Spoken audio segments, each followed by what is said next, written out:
think that means we're live, Dee. I think so.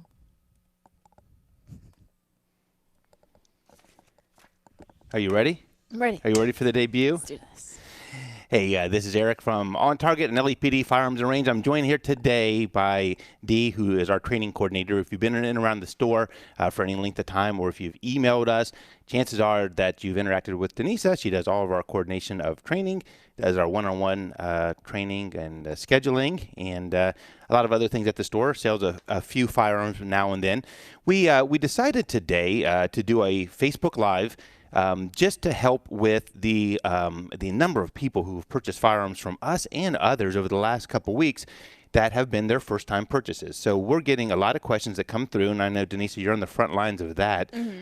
Questions about simple, basic, loading the firearm, safety of firearms, and unfortunately, right now with all the COVID pandemic, we're not able to offer our classes like we normally do, and that's something we really strive here to do, is just to train. That's really the core of what we do, whether it be concealed carry or personal defense or defense at home or law enforcement. One of the things that we really do well is training, and with it, with everything how it is right now, it's kind of tough to do that. So we thought we'd do a little video, and during this, you can ask questions through Facebook. Denise is monitoring that. We can jump in anytime. Kind of a casual atmosphere, a little more casual than our Saturday on Target shows that are a little more structured. So we love you to have some interaction here. So we thought we'd get started by going over some of the basic firearm rules. And this doesn't apply just to the new users. It's always good to go and revisit this from time to time, even if you are someone who's owned a firearm all your life. We have a lot of people these last couple weeks who've said, you know what, I've had a firearm, it's sat in my drawer for years, but I need a little bit of a refresher. And so we thought we'd start by going over some of the basic safety rules, and it's what we call the basic steps to being the safe, responsible ownership of firearms. So, Dee, one of the ones we teach in our class all the time is never let the muzzle of the gun point at something you don't want to destroy. It sounds kind of harsh when you think about it, and when we talk about it in class and with people who are just new to firearms, they look at that and they're thinking to themselves, wow, that seems pretty hardcore to talk like that. But it is true. When you're talking with a firearm, it can be something that can save your life in that time of need, but you need to respect it. We all do. And the first basic step in that is to never let that muzzle point at something you don't want to destroy. And that means even in your home, that means around the store, get in that habit from the very beginning of never letting that muzzle cross something that you're not willing to shoot at. And so you see it all the time in the store. Even amongst ourselves, we're always reminding each other to watch the muzzle. And that's what we preach on the range. That's what the range officers are always doing on the range, making sure that people are keeping it in a safe direction. So that is one of the key steps in safe, responsible ownership of firearms. The other one, and this is one that we preach time and time again, especially at the sales counter, at the range, we teach it on the lines, and when we're teaching law enforcement, is to keep your finger out of the trigger until you're ready to fire the weapon. Oftentimes, Dee, how often do we see people come in who are new users, and when we hand them the firearm, their immediate reaction is to put that finger in there? Oh, every time. Every time. And how many times do we slap their hands? And it's for the right reasons. If your finger is in that trigger outside of a time when you're intending to pull the trigger, at some point you're going to accidentally discharge that firearm, especially on the new semi-autos that take very, very little pressure at all. At some point, you will fire that gun when you did not intend to do so. It happened on the range. Happened a week ago, or a month ago now. A month ago now. It's somebody who had their finger on the trigger while they were loading a round in it, didn't realize their finger was in the trigger, and as soon as that slide went forward, the gun fired. So it's something that we preach time and time and time again.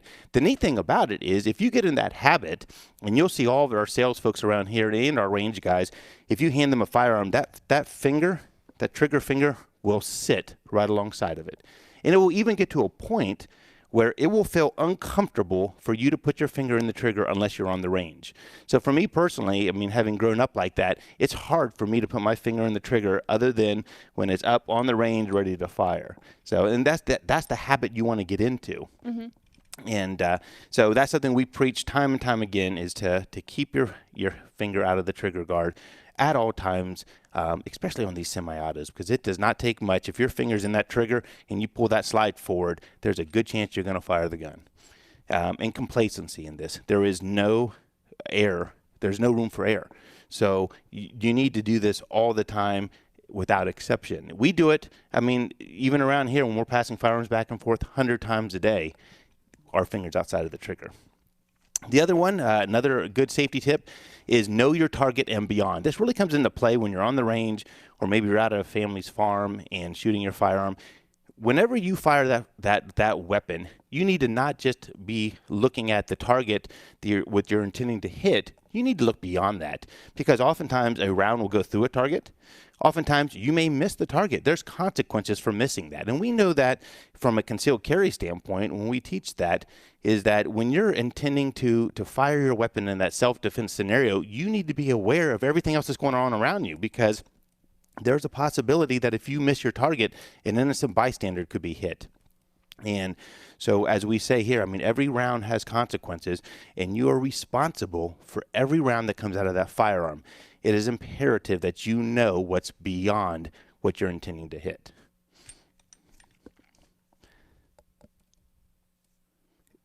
The other big lessons in firearm safety is to always treat the firearm as if it's loaded. How many times a day, Dee, do we hand a gun back and forth here? About a million. Hundreds. Check it every Literally single time. hundreds. We've worked together for a number of years now. We were working with family members, and every time we pass a gun back and forth, regardless to who it's coming from or going to, what do we always do? Check it We to see if check. it's loaded. And there might even be times when we're talking, and in the course of that conversation, I'll go and I'll check just one more time. You cannot check it enough. Do not trust your family. Do not trust your coworker. You can only trust yourself looking down and making sure that firearm's unloaded. All it takes is one time. Mm-hmm. How many times have people come into the store and say, hey, I want to trade this in, or I need a little work done on it. Hey, don't worry, it's unloaded. And you pull back that slide, and what happens? Round pops out. Round popped out. Nothing's going to make the sales guys madder than if you have a round in that chamber and you hand it to us and you tell us that it's unloaded. Especially on the shotgun when that one. Absolutely. Brought that in. Right. A So, few rounds popped out. right. Not something you want to see at the range counter or the sales counter for that matter. So you always must treat it as if it's unloaded.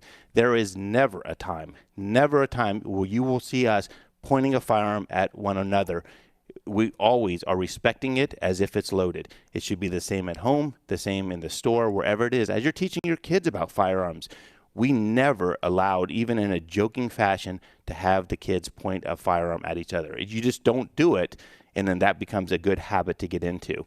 And you can't become complacent. There's no, you hear these horror stories, these sad stories about kids in a home finding a firearm, and they point it at another child, and in the course of playing around. You cannot let that happen. You have to respect the firearm and always assume that it is loaded. What else? Any questions? No questions as of right now, but No questions? there's one thing I would want to point out. Have you seen the Tiger Show on Netflix?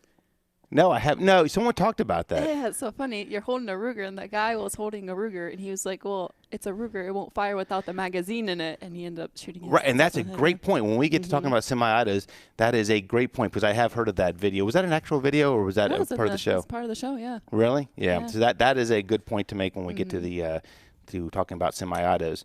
The other thing too, right now, with all of us being home a lot more, and with the kids being home, it is our responsibilities. If you're going to be a firearms owner, you need to make sure that that firearm is secured if it's not in your immediate possession. Again, there's no exceptions to this.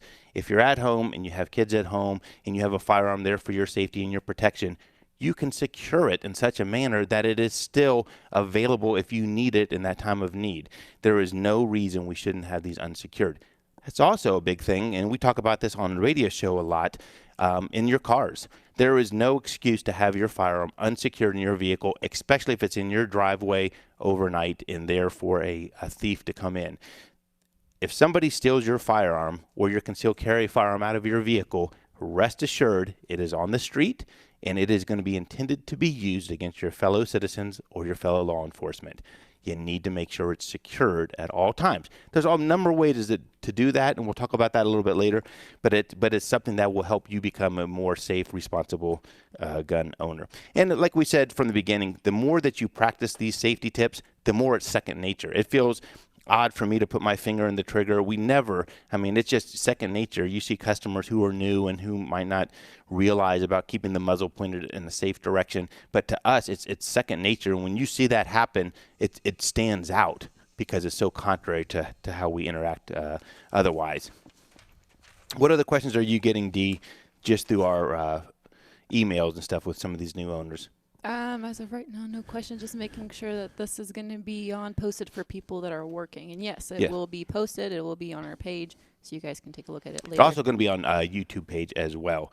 So let's get to some of the safe handling and loading of firearms. We've taken numerous calls. Matter of fact, I just had one on Saturday from a gentleman who just purchased a firearm, didn't know much about it, and I kind of helped him through some of the safe ways to load it. We're going to start out with the basic of firearms, kind of one of my favorites, the revolver. It's arguably the simplest and most reliable of firearms. Dee, you're relatively new to firearms, but you've already grown an appreciation to revolvers. I think you may even have one yourself. Nice little Model 10. Yeah, you do. So this is a basic one that is very common out there. They all operate very similar. The nice thing about a revolver is that it's something that the entire family can utilize. It's something that you can, if you're not a firearms person, you can look at it, become proficient with it, and a year from now pick it up and still pick up right where you left off because it's so simple to operate. So what I wanted to go over, we're going to focus in here a little bit. I wanted to go over the simple operation of loading the revolver. Most revolvers have or almost every revolver will have some type of a cylinder release where you can pop the cylinder out, which exposes the chambers where you will load the firearm. The way the revolver works is that every pull of the trigger, that cylinder revolves. Pretty simple, right? And as that revolves, it goes and brings the next live round into line with the chamber, and that's how it fires the next one and pushes the other one to the side.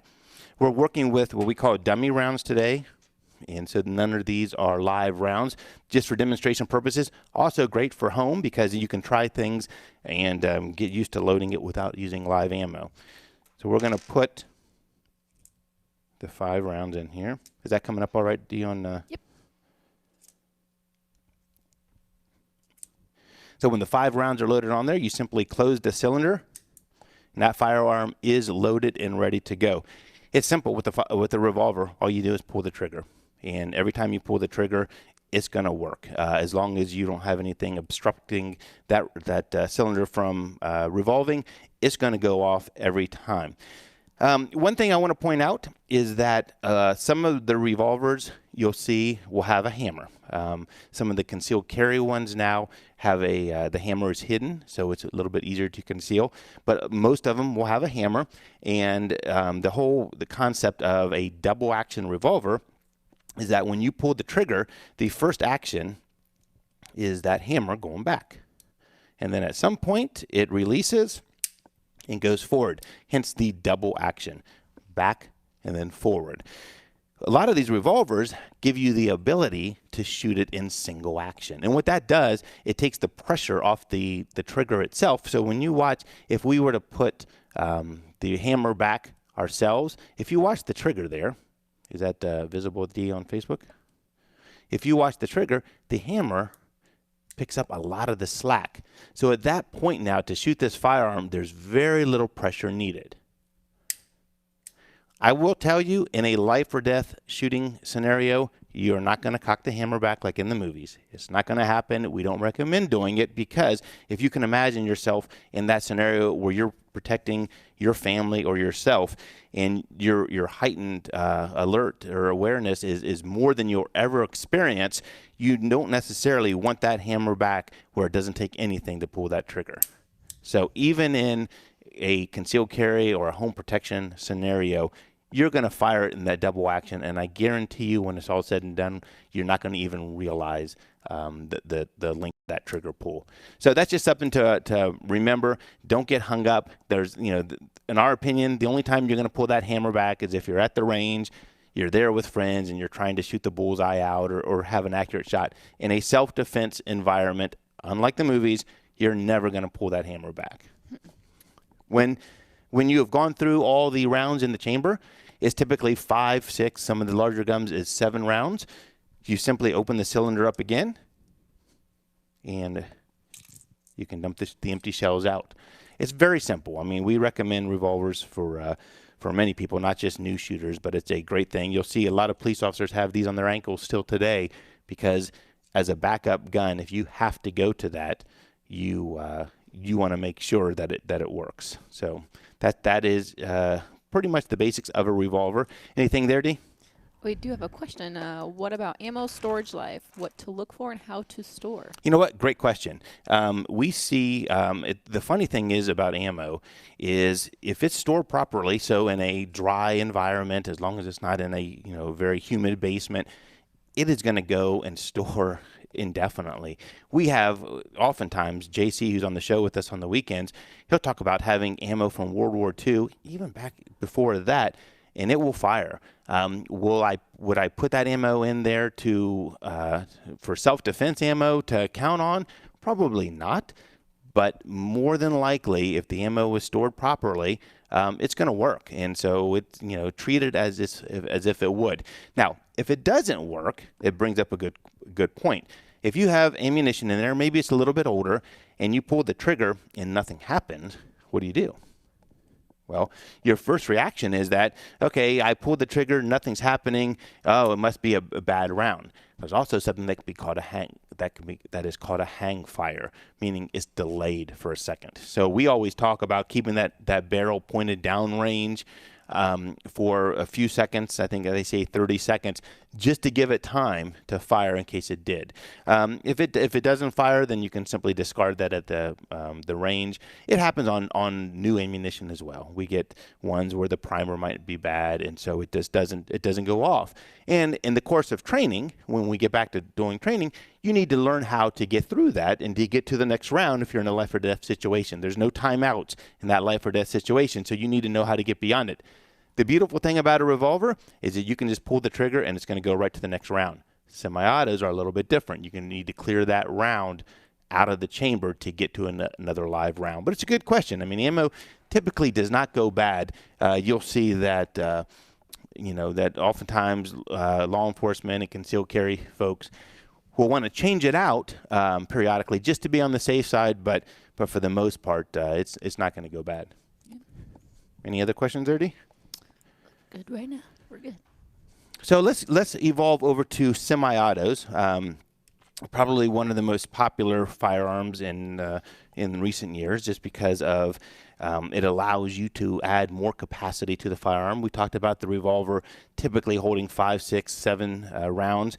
A typical semi-auto that is a full size or mid-size, it can hold up to 15 or 17 rounds. So you can see that the capacity is such where it would allow you to maybe handle multiple threats.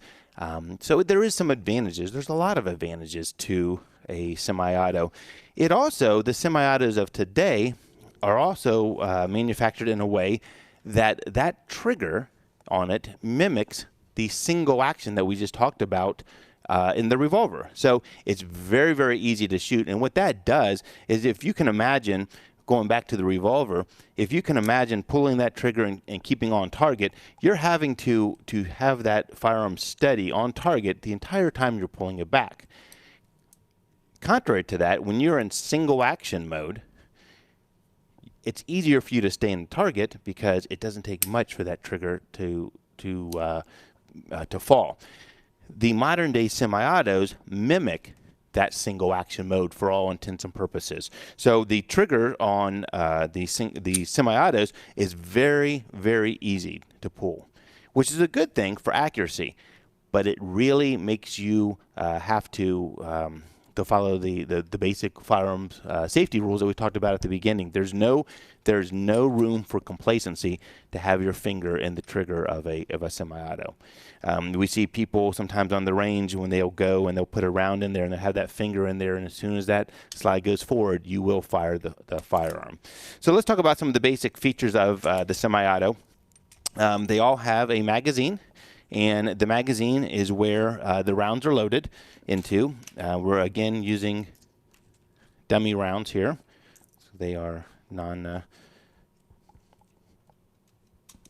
You focus that in. There we go. The rounds are loaded into the magazine to the capacity that the magazine says on it. The neat thing about it, we get, and this is some of the basic stuff, guys, and this is, you know, we don't laugh at people for this because we've all been there. But one of the things we get sometimes, D, is which way does the round go in it? It's true. This is very true. I'm going to show a little trick here that someone showed me that clears it all up. Almost all magazines, when you look at the semi-autos, if you flip it over and look at the base, it's in the shape of a bullet. So when you look at that and you can see the flat part here with the rounded, mimicking the bullet, that's how the rounds go in it. Pretty basic, but it helps you if you're just getting into it. So we'll load the magazine here. On the semi-auto, the slide is to be locked to the rear. And you can visually see then, and there's nothing in the chamber, and then it allows you at this point to put a loaded magazine in there. When you put a loaded magazine in the gun, if the slide is not locked to the rear and you simply put the magazine in, which it goes in no problem, that firearm is not ready to fire because you have not loaded the round into the chamber itself. So sometimes people get themselves into trouble thinking that, okay, now the gun is ready to go, and if you pull that trigger in a time of need, it's not going to fire because there's no round in there. So one of the ways that we get around that is to lock that slide back, put the loaded magazine in there, and so when you do that, you can see the round right in the chamber.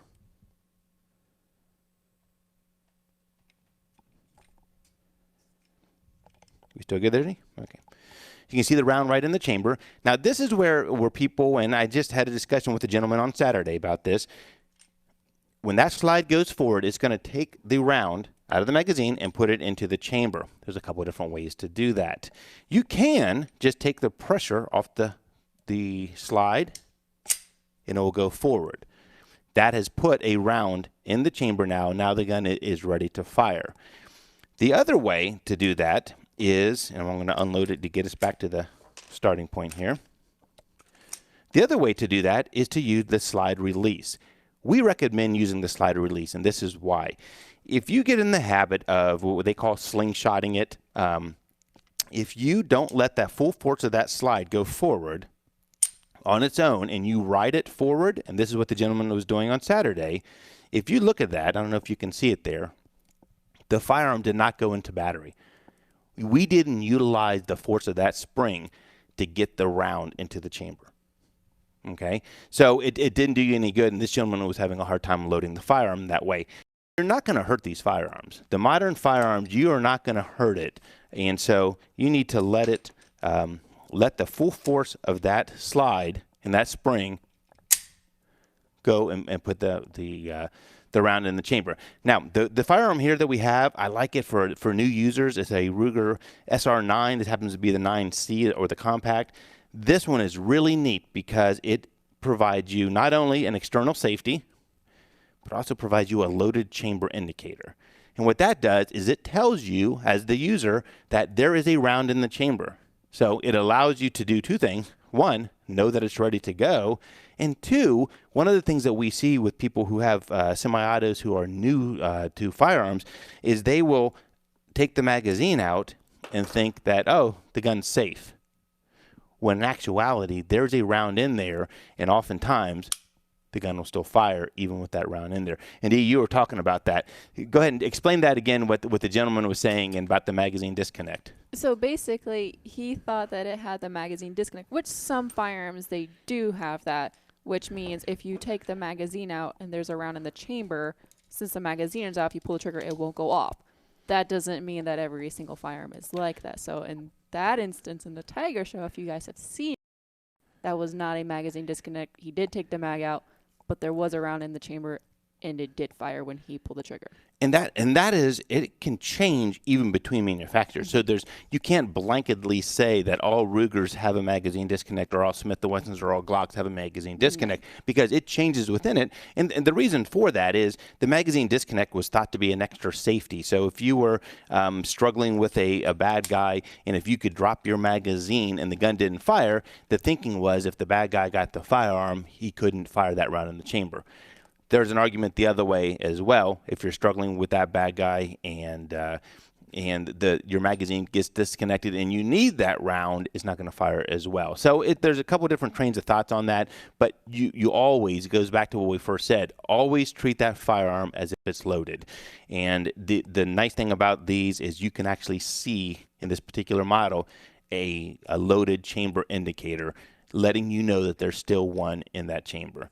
So if, let's say, we're in a position where the round's there, we go, and there is one in there. How do we make that gun safe? Okay, the first thing you do is you want to take all the other ammunition out of the mix that is not in the chamber. So simply dropping the slide takes all those out of the mix. You still have the one in the chamber, though. If you pull back the slide, it will eject that, much like it would eject it if it was a spent shell. So one of the things we talk about too with semi-autos, and they're great. I mean, and all the modern law enforcement is using them, as well as many concealed carry holders. But when you have the whole premise of the semi-auto is that when that round fires, that slide is going to go and eject that round and put another round in the chamber. So let's look see what that would look like here. Make sure we have enough of the dummy rounds.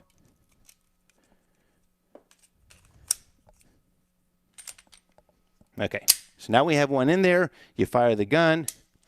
In a live fire scenario, that slide is going to go back, eject the round, the next one's going in. One thing you'll notice is that when that slide goes back, it's going back with force. And it's only going to work if you have a good grip on that. And that's something we teach in our classes all the time. If you do something that we call limp wristing it, meaning that you're not, you don't have a good firm grip on that firearm, when you go to shoot it and that slide goes back, and if you're moving back as well, it will jam that next round. So it just goes to show to be proficient with the semi-autos. You need to get out to the range and practice, because if you are in that time of need and you stand up there and you don't have a good grip on that gun, it's going to be one shot. That's why we like the revolvers a lot for some of the new shooters, because it's almost foolproof in being able to have multiple rounds there. What else, Dee? We have 2 questions. Sure. Since many people are doing stay at home, can you speak on the importance and safety aspects of dry fire practice, including drawing from concealment? Sure.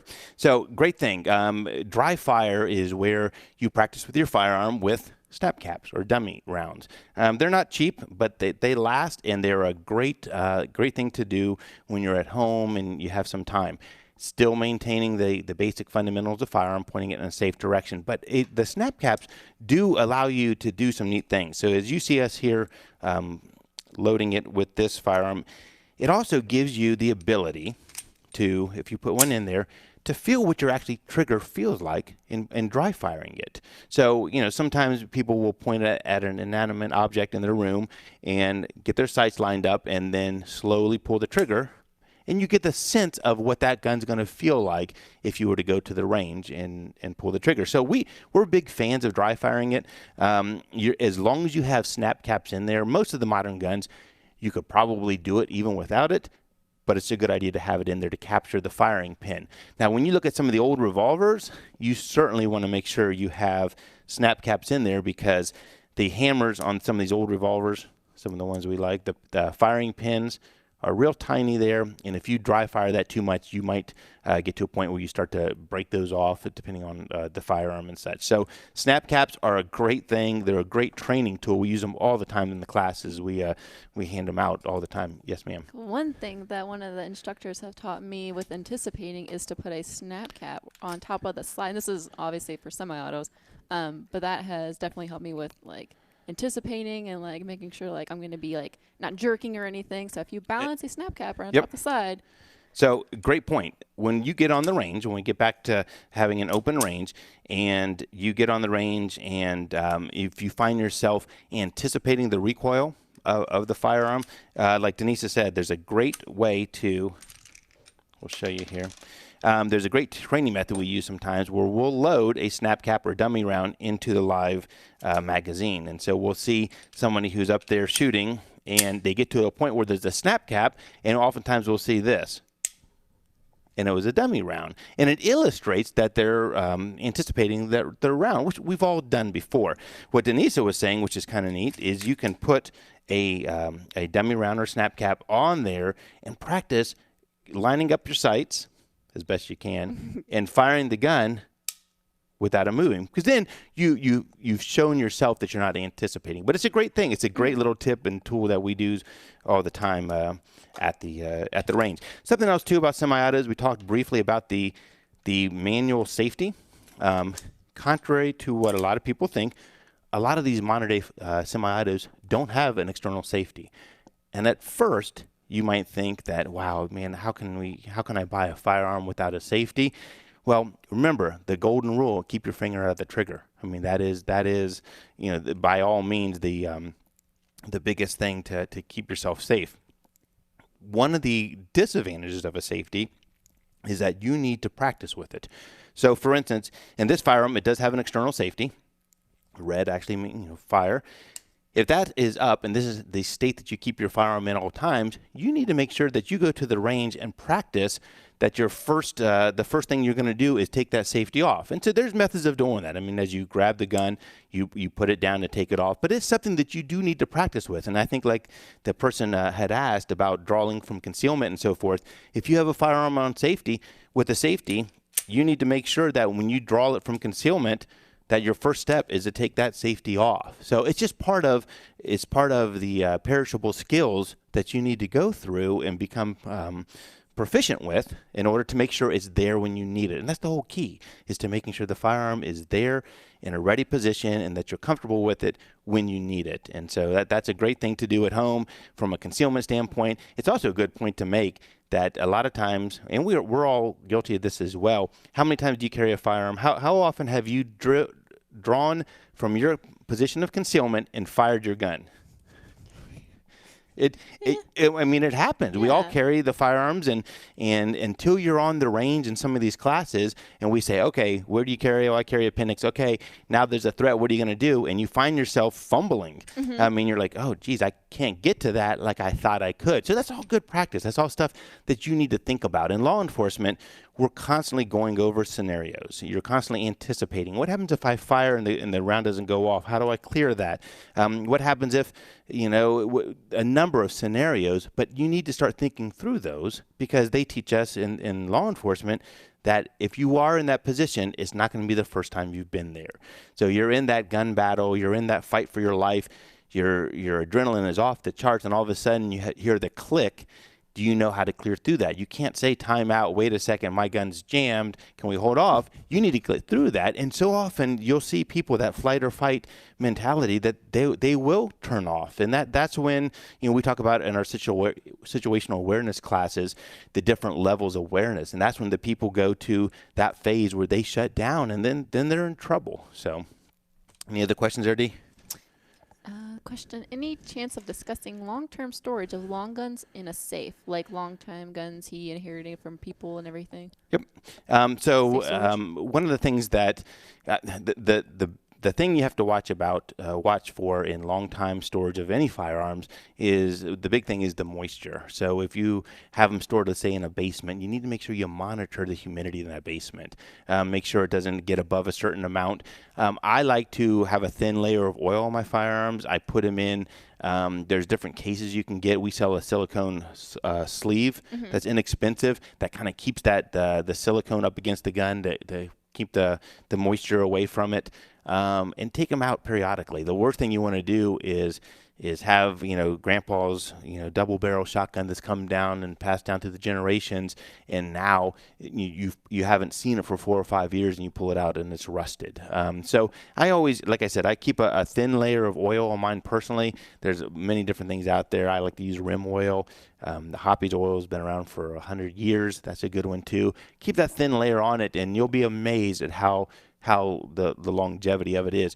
There's oftentimes we'll see trades come in, and it's sad to see. There'll be beautiful Colt revolvers, and it is maybe fired once, maybe not fired at all, and it's been in grandpa's chest of drawers for years. And we'll look at it, and the one side will look pristine like it just did, and you flip it to the other side, and it'll be rusted because moisture had gotten to it, and it sat in that moisture for years. And I mean, literally half the gun will be the finish gone, where the other half looks like it did the first day. Is there an issue if you have your firearms loaded and keeping them in the safe that long, or a certain period? No, I mean, not really. I mean, it goes to kind of the, having your firearm loaded so it's there for you. You can do that in such a manner and still have it safe and secured. I mean, we practice at our house all the time, getting to that firearm, getting it out of the safe or getting it out of whatever mechanism we have. And there's I periodically check it. I don't like to leave anything for extended periods, but you have to, remember in law enforcement, the guns on our duty belt, sometimes those are loaded for a year, without, being checked. It might go year to year before you get to the range. So, I mean, these things are by far, they're durable. They are, mechanical at the end of the day, but if you keep them clean and you keep the lint out, I mean, there's no reason not to clean the firearm after you shoot it. If you go to the range, clean it. Pay our gunsmith to clean it. There's no reason not to, just to get that stuff out of there. If you do find yourself in a scenario where there's a little bit of rust on it, it's not the end of the world. We have things that we can do, and if it's just surface rust, you'd be amazed at some of the things that the gunsmith can do to get that looking like it did before the little bit of rust. Anything else there, Dee? I think we're good on the questions right now. Good on the questions. Okay, so let's go. A lot of people have been buying shotguns. We sold a ton of shotguns for a 2 or 3 week period. And a lot of people aren't familiar with the basic operations of them, and that's okay. I mean, we're here to help teach that. So we took one of the more popular ones, just a Remington 870, kind of my favorite, and just to show you the basic operations of it. By far, most of the ones we sold were pump. The pump is just the mechanism to extract the spent shell and bring the other round in there. So we're again going to use some dummy rounds, which are great to use in these cases.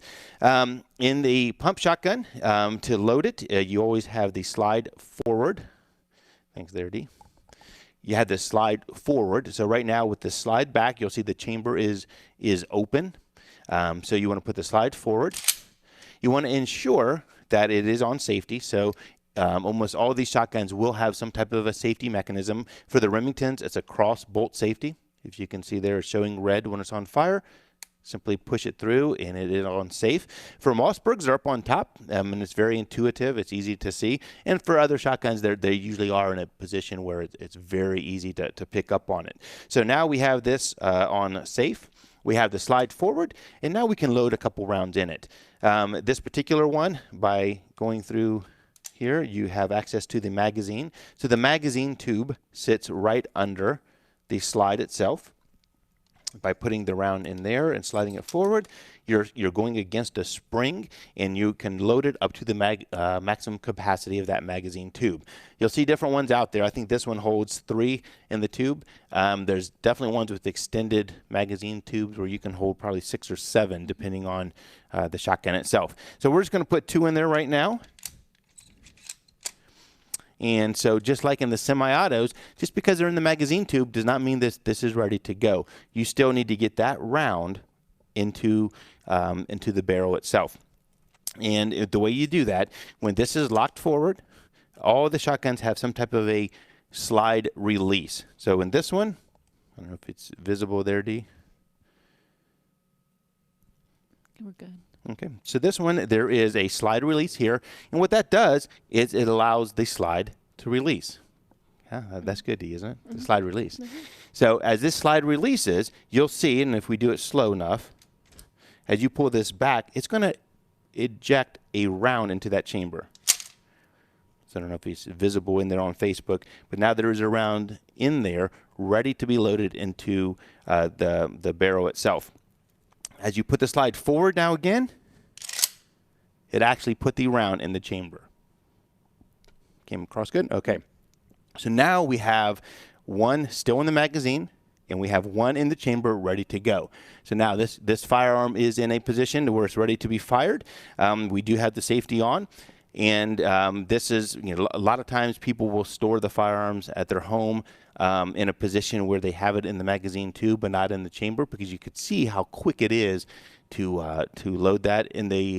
Even in the cruisers, we don't carry one typically in the chamber, because it's a simple racking of the slide to allow one to go into the chamber, so there's no need to carry it with one in there already. But if you're in this position and it's ready to go, as soon as you take the safety off and pull the trigger, fire the gun.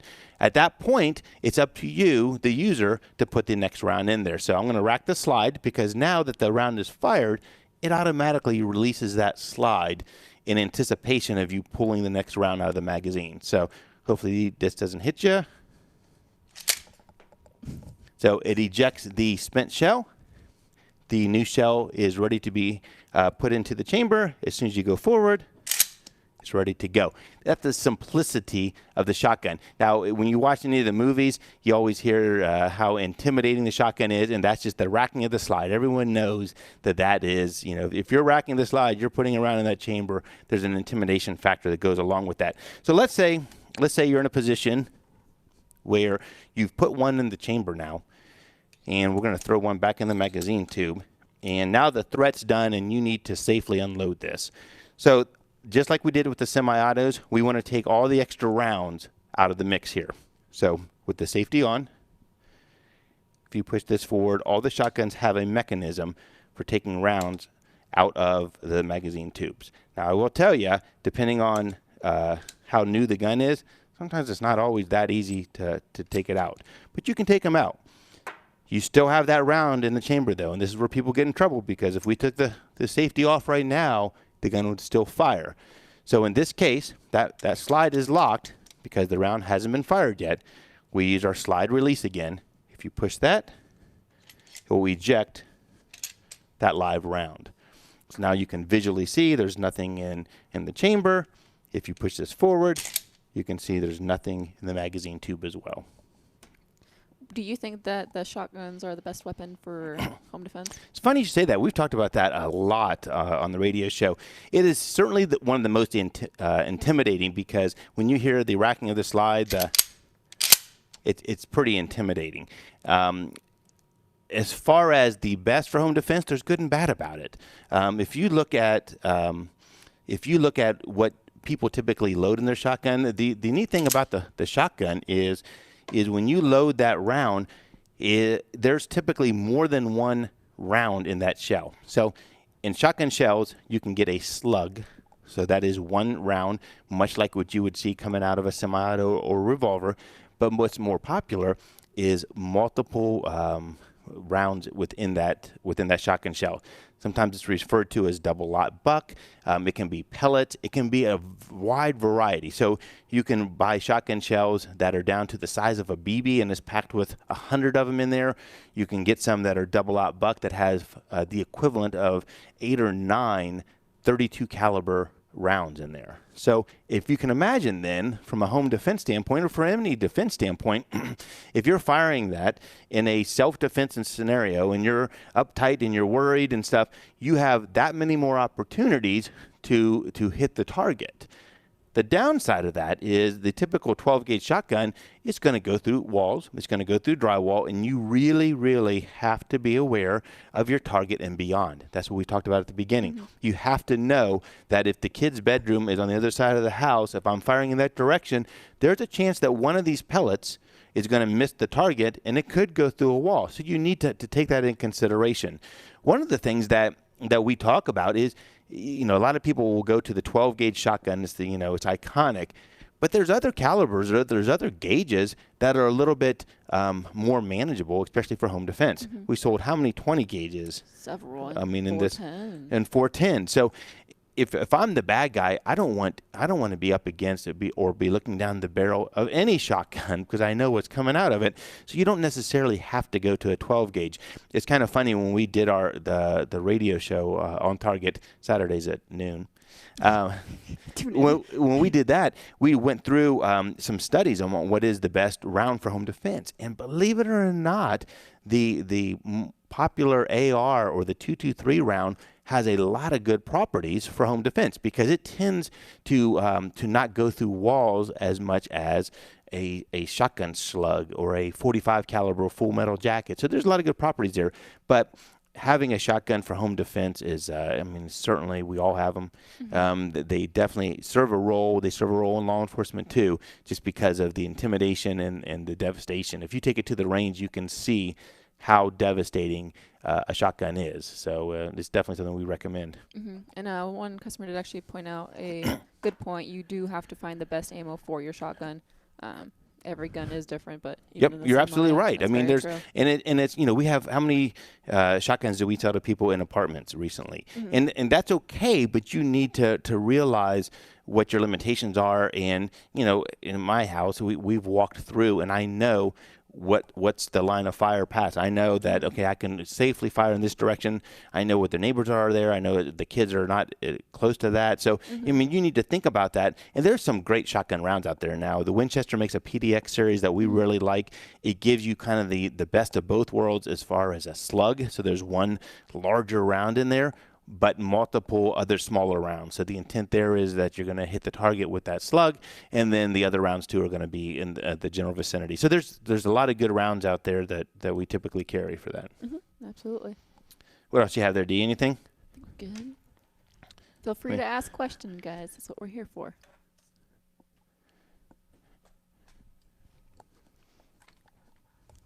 Okay. Is that an AR-14? AR-14, according to Mr. Biden. We're not doing politics today. We can. I mean, if we want, if there's questions. Okay.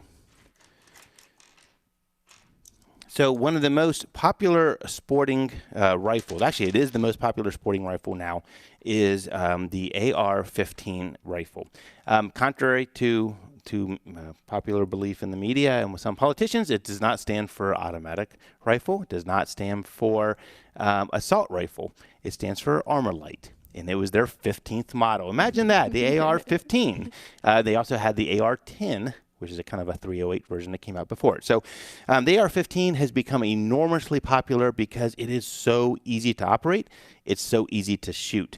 There's a famous video out there, I think, where one of the politicians, spout off about how the shotgun is so much easier to shoot. There's going to be some recoil to a shotgun, especially if you're small stature or if you're a female. But D, how easy are the ARs to shoot? Well, they're so easy and so much more fun. So much more fun. Hardly any recoil to them.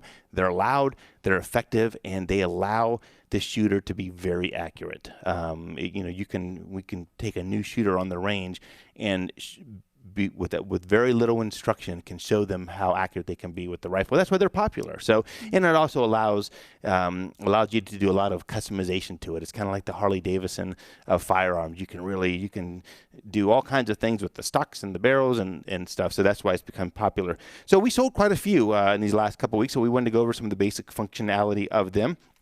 It is a semi-automatic, contrary to what you see on the news. It's only going to fire one round when you pull the trigger. And so we'll start by locking. We'll start in the position here. So like other semi-autos, it has the receiver and the bolt that is typically closed when it's ready to fire. We're going to lock this one back. So in the AR, it's just simply pulling back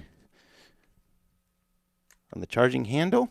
It is, you kind of, when you pull that back to lock it back, there is the lever on the side that will lock it back. And when you see, once it's locked back, the charging handle becomes very, see it there, D? Yep, becomes very easy and loose.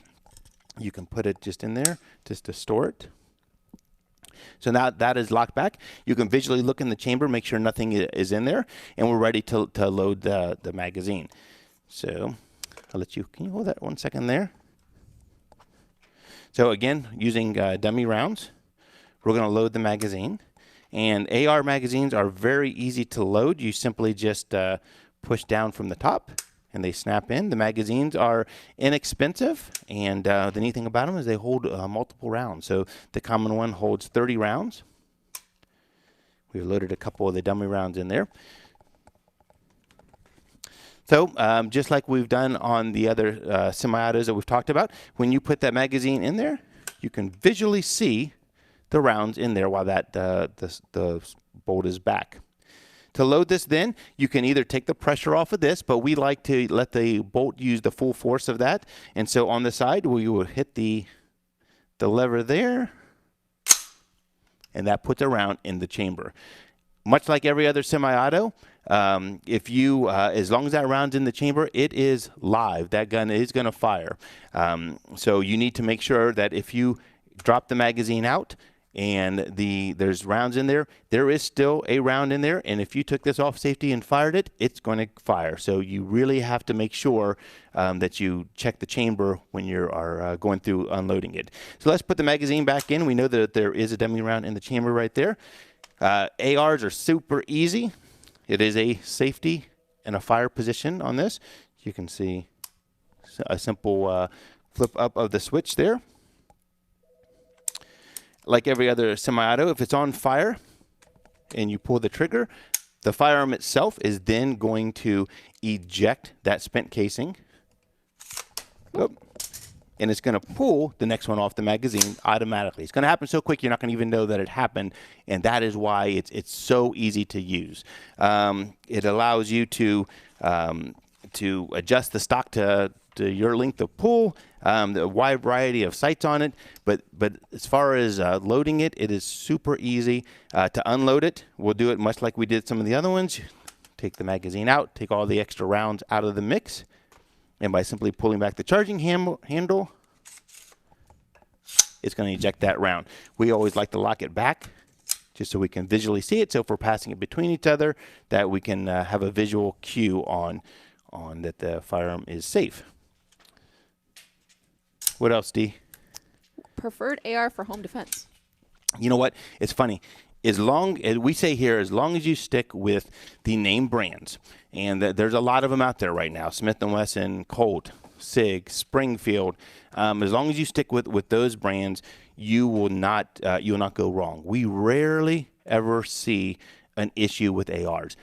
To be honest, the ones we see the issues with are the builds. Mm-hmm. People build them themselves, and the tolerances might not be quite as good as the ones from the manufacturer. So really, it comes down to personal preference. It comes down to if you want a longer barrel. The AR pistols are extremely popular right now. They're nice because they're very compact, especially for a home environment. So there's really, I mean, I could talk up any of the brands we have, mm-hmm. And be perfectly happy with them. If you run into an issue with them and you bought it here, you certainly come back and we'll take care of it. But mm-hmm. really, it just comes down to personal preference. I mean, you could probably talk to 10 of our sales guys and get 10 different opinions on which ones that they prefer personally. And it's just from the cosmetic features. They all work very, very well. Mm-hmm. Yeah, that was the next question. Do you prefer rifle or pistol? What do you prefer? You know what? Personally, I like the smaller package of it just because it's easier to get around. So if I'm in the cruiser and I need to pull something, if I need to pull the AR out and I need to go into a house, it's so much easier to have something with a shorter barrel. Now, having said that, there's a whole discussion and debate that you have to have with why are you buying the AR in the first place. Mm-hmm. If it's for long-range shooting, if it's for wanting to be very accurate at that 100 or 200 meters, then you need to start looking at the higher length barrels or the longer barrels, because the longer the barrel, the more velocity you're going to get out of the round, the less the round drops over time. There's a whole calculation in that. For me personally, some of the shorter barrels, and we're talking probably on the low side, the 8-inch to 10.5-inch AR barrels, you're still going to be very accurate out to probably 150 feet easy. So you don't give up that much accuracy in the short side of it, but you will on the long side. And I just like that. I just like that. I like the quick, what do they call them now, D? The PDW, personal defense weapons. Mm-hmm. I like that. And you have one yourself, right? You have yeah. I love my little girl. Yeah. So so why did you buy that versus the longer barrel one? It was just easier for me to kind of control, and I think especially since it's under my bed, if I pull like a whole rifle, by the time I pick it up, it's less weight. It's easy to cut around corners. I live in an apartment, so for me, it's more practical. And there's you have to go through all the different parts of it. I mean, in the shorter the barrel, the 2 to 3 round was never meant to be in a very, very short barrel, so you tend to get a little bit of a more of a muzzle flash, but there's devices you can put on it to help tap that down a little bit. So personally, I like the shorter ones, but you can argue for the normal size as well. What other questions you have there, D? Are AR pistols that practical? I would say so, yeah. They are pistol. And now, not to go onto a whole nother tangent, but a few years ago, the AR pistols, which traditionally, by ATF definition, didn't have a stock to them. So the AR pistols you couldn't shoulder them, and so it lent itself to not being as accurate just because of the mere fact that you were holding it out here without any stock to it, and it just wasn't as accurate because you couldn't hold it. A couple years ago, something came out called the arm brace, and that arm brace has evolved into something that almost looks like a stock. So for all intents and purposes now, when you buy an AR pistol and you buy it with an arm brace, the ATF has come out and said that if you use that arm brace as an arm brace, you're fine, and it just simply attaches around your arm. But it also came out and said that if you shoulder it in the configuration that came from the manufacturer, if you shoulder that, you are still okay by law to do that. And what that did, it totally opened up the market. In past years, you would have to submit all kinds of paperwork to have a short-barreled rifle. Now, you can have a short-barreled rifle. You can walk into a gun store and basically buy that. You can buy the AR that's 10 inches long with an arm brace and have something very practical, very condensed. Yours has an arm brace on it, right? Mm-hmm. Yep. And you wouldn't, and nowadays the arm braces, you wouldn't know that it wasn't a stock. I mean, it's okay. It's okay to shoulder now. So it's a very, very practical firearm. And like we said, holds 30 rounds. I mean, you can have, your children can shoot it. I mean, it really lends itself to being a rifle that anyone can use. Mm-hmm. And I did have a question. Looks like for me, speaking of storage, AR pistol secured storage under the bed. Yes, mine is under my bed. Mine is in a case and it's locked up. Right. I live by myself in an apartment, so for me, I don't have to worry about kids. Obviously, for other people that do have kids, you definitely want to make sure it's stored safe, locked up. For me, like I said, it's all going to depend on who that person is. Right. And it's, and it's a great segue into storing the firearms at home. Mm-hmm. We all want to have that firearm readily available when you need it. But there's a balance to having it safely secured when it's not in your possession. And so every firearm, every new firearm comes with a lock. So there's no excuse not to have that firearm locked up when it's not in your immediate possession. There's certainly all kinds of other mechanisms to lock them as well. That we'll show the basic one that comes with many of the firearms. This is just your typical cable lock. It's very easy to use. You simply put it through the chamber in the magazine. Well, it locks up with the key. And you might say, well, if I need that, how's it going to be getting that firearm back into a position of ready to go? We've done many stories with local media on how quick you can put this firearm into battery.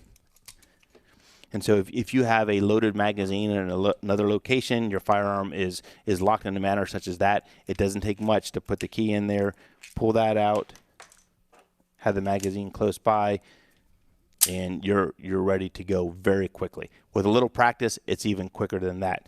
The other methods of securing it are There is a wide variety of different lock boxes out there. We carry the Liberty Safe line.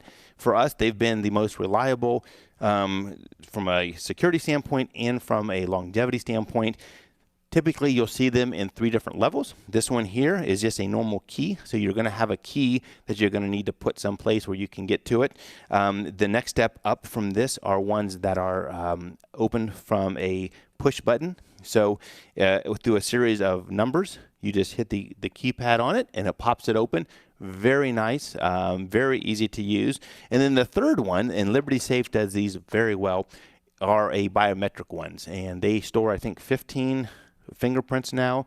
So what we recommend is either doing both your hands, doing your hand and your spouse's hand, or something to that effect, so you have multiple ones in there to open it in that time of need. And in that scenario, if that is secured that way, oftentimes people will have it loaded or a loaded magazine next to the firearm in that safe, so once it's open, it doesn't take anything to put it into battery.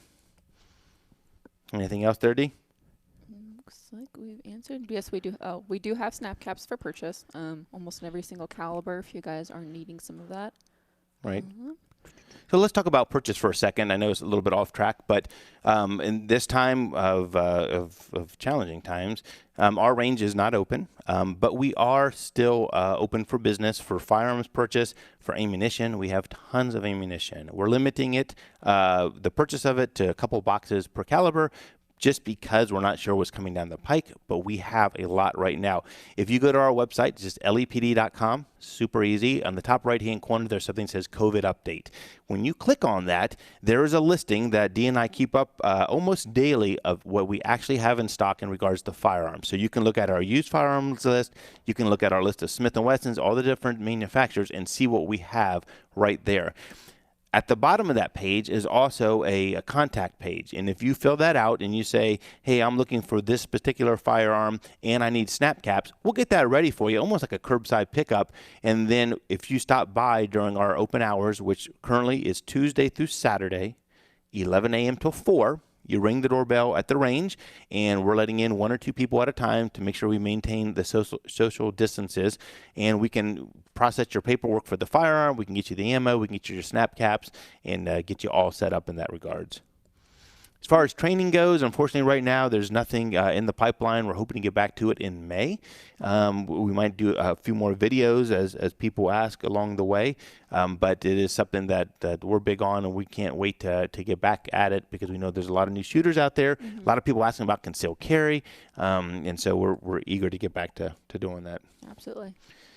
Anything else, Dee? No, I think that's it. Appreciate That's it? everybody joining in, and hopefully this helped a little bit for Right. all the new shooters out there. And this will also be available out there on Facebook and on our YouTube page shortly thereafter. We'll throw it out there. If you have any questions, certainly shoot us an email. It's real simple. It's just sales@lepd.com, or simply go to our website and you can to fill out the form, and we'll get back to you shortly. All right. Thanks, guys. Thanks, guys. Watch us on Saturday at noon on Target, and we'll keep you updated on the news as well. Have a good day.